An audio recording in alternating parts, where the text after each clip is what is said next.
Episódio 3: O mistério do sangue na porta. Não era a casa, era o sinal. Naquela noite, algo diferente estava no ar.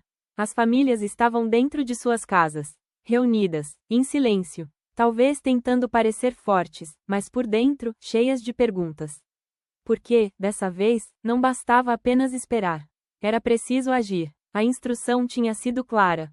Cada família deveria pegar o sangue do cordeiro e passar nos lados e no topo da porta.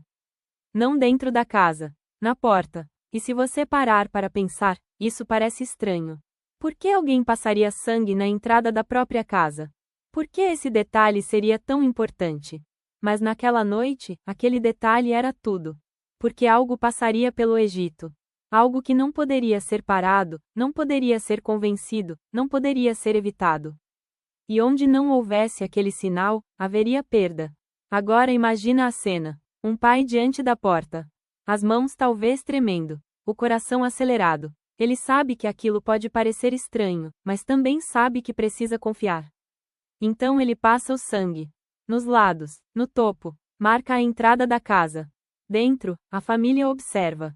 Em silêncio. Sem entender completamente, mas acreditando. E lá fora, o desconhecido. A noite avança. O silêncio pesa. Cada som parece mais alto do que deveria. E então, acontece. Algo passa por aquela terra. Casa por casa. Porta por porta. E em algumas, não entra.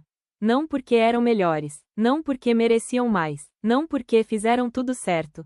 Mas por causa de um único detalhe. O sinal. Naquela noite, algo ficou claro de uma forma que ninguém esqueceria. Não era sobre quem estava dentro da casa, era sobre o que estava sobre a porta. E isso muda tudo, porque revela uma verdade profunda. Às vezes, a proteção não vem do que somos, mas do que está sobre nós. O sangue do cordeiro não era apenas um ato simbólico. Ele representava a proteção, representava a cobertura, representava uma aliança. Era como se dissesse: aqui já houve um sacrifício. Aqui já houve um preço pago. E por isso, a morte não entrava. Agora pensa nisso por um momento. Aquela família dentro da casa não era perfeita. Eles também tinham falhas, medos, erros, mas naquela noite, isso não foi o critério. O que fez a diferença foi o sinal. E talvez seja exatamente aqui que essa história começa a se conectar com hoje. Porque, de certa forma, todos nós estamos dentro de uma casa. Vivendo nossas vidas, enfrentando nossos medos, tentando lidar com aquilo que não conseguimos controlar. E a pergunta continua sendo a mesma: o que está sobre a sua porta? O que está sobre a sua vida? Porque a história da Páscoa não fala apenas de um momento no passado. Ela revela um princípio. Proteção não vem de perfeição. Vem de cobertura. Vem de algo que já foi feito. De algo que já foi pago. E aquele sangue, naquela porta, não era o fim. Era um sinal, um anúncio de algo maior.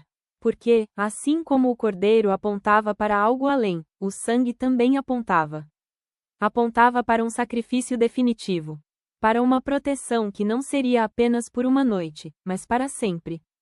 Apontava para Jesus Cristo. E quando essa conexão acontece, tudo começa a fazer sentido. Porque a Páscoa deixa de ser apenas uma história, e se torna uma mensagem. Uma mensagem de proteção, de cuidado, de amor. Uma mensagem que diz: existe um caminho. Existe cobertura. Existe esperança. E talvez hoje, você não esteja enfrentando o que aquele povo enfrentou. Mas ainda assim, existem coisas que assustam. Incertezas, medos, situações que parecem fora de controle. E é exatamente por isso que essa parte da história é tão importante. Porque ela mostra que, mesmo no meio do desconhecido, existe proteção. Mesmo quando não entendemos tudo, existe cuidado. Mesmo quando o medo bate, existe um sinal. E esse sinal faz toda a diferença. Porque não era a casa. Nunca foi. Era o sinal. E no próximo episódio, você vai perceber algo surpreendente. Que até aquilo que parece simples, como um ovo, ou até um coelho, pode estar tentando apontar para essa mesma verdade. Porque na Páscoa, nada é por acaso. I am the way, the truth, and the